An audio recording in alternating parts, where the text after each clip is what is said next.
Šilutė Šiauliams, nepaisant pirmųjų tarpusavio rungtynių pasibaigusių šiauliečių pergalė 1-0, gan neparankus varžovas. Žaisdami su vienais iš outsiderių praėjusiais metais šiauliečiai prarado 7 taškus iš 12. Tai puikiai žinojo ir komandos treneris Rytis Tavoras. Rungtynių pradžioje žaidimas vyko daugiausiai šeimininkų aikštės pusėje. Nors progas įvarčiams Šiauliams sekėsi kurti sunkiai. O vienoje iš nedaugelio atakų pirmajame kėlinyje Vilius Lapeikis baudos aikštelės prieigose nugriovė varžovą. Po smūgio į vartus pirmasis prie kamuolio suskubo Gediminas Vičius ir pelnė įvartį.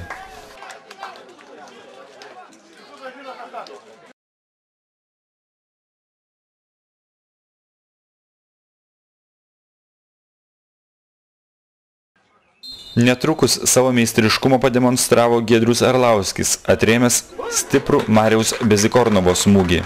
Jau pirmame kėlinyje šiauliečiai ėmėsi permainų. Aleksandr Zabarą pakeitė Mindaugas Lukoševičius. Viktor Raskov buvo pargriautas šalia baudos aikštelės.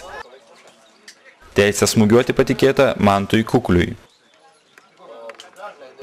kuriam nedaug trūko, kad išlygintų rezultatą. Antrame kėlinyje Šilutės vartams grasinti bandė Vaidas Šilėnas. Vėliau pavojingai prasiveržė, tačiau smūgiuoti sudelsė Gediminas Butavičius.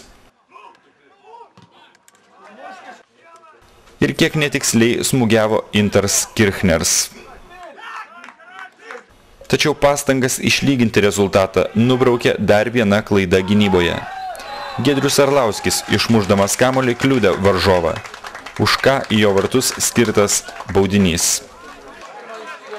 Nuo 11 metrų žymos stipriai ir tiksliai smūgiavo Marius Bezikornovas.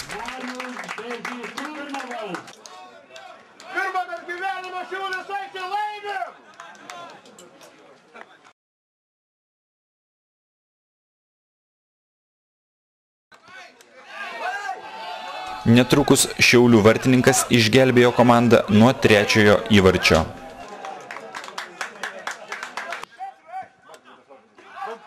Ir tik baigiantis rungtynėms iš maždaug 17 metrų stipriai kairę koją įvartį pelnė Gediminas Butavičius.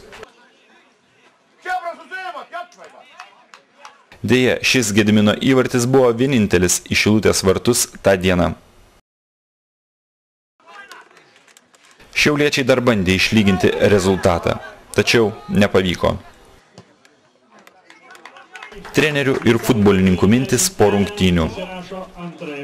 Labai atidžiai sužaidėm gynyboje ir aktyviai atakoje, nes visi tiek atakoj nuveikti per šitas rungtynės mums reikėdavo kokių 3 rungtynių, kad taip išeitų. Dabar buvo pertrauka, vyrai neblogai dirbo, matosi, kad fizinis stovis neblogas, kada fizinis stovis neblogas, tada ir kamuolys klauso, man atrodo, taip yra. Šiauliams neleidot susikurti daug progų. Išstudijavot žaidimą, žinojot kaip Šiauliai? Taip, žinojom jų stiprias pusės, jų priekis yra tikrai stiprus, bet mes, aišku, pasistiprinom Regelskių, patyrusių žaidėjų, kuris žaidė vidury ir su jaunais žaidėjais. Toksai žaidėjas labai reikalingas, kuris, kaip sakant, pamoko, pastumdo, kur turi būti žaidėjai ir nuramina. Ir man atrodo, tai įnešė tokio užtikrintumo gynyboje. Manau, kad pralaimėjimo priežastys yra saugų linijoje, kurie negalėjo sukurti žaidimą, palaikyti kamuolį, nes oras tikrai labai karštas, mums reikėjo greičiau tą kamuoliuką pastumdyti. Nepavyko, aišku, ir gynėjų klaidas, tokias kaip baudinį, pasidaryti prie baudos aikštelės, tokį įvartį gauti.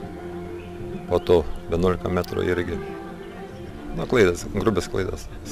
Paprasčiausiai padarėm tokias klaidas, kurių negalim daryti. Iš to viskas ir gavosi tie tokie įvarčiai. Vienu žodžiu, nežinau, vaikiškos klaidos. Vaikinai liktai stengiasi, viskas vienas kitą raginam padėti, taisyti tas klaidas, bet Ира kaip yra. Ну плохо, что поделаешь. Как будто играли, мяч побольше был, но в атаке что-то не получалось у нас. И пропустили таких неважных голов. Пенальти вообще не было. И... Ну что, плохо.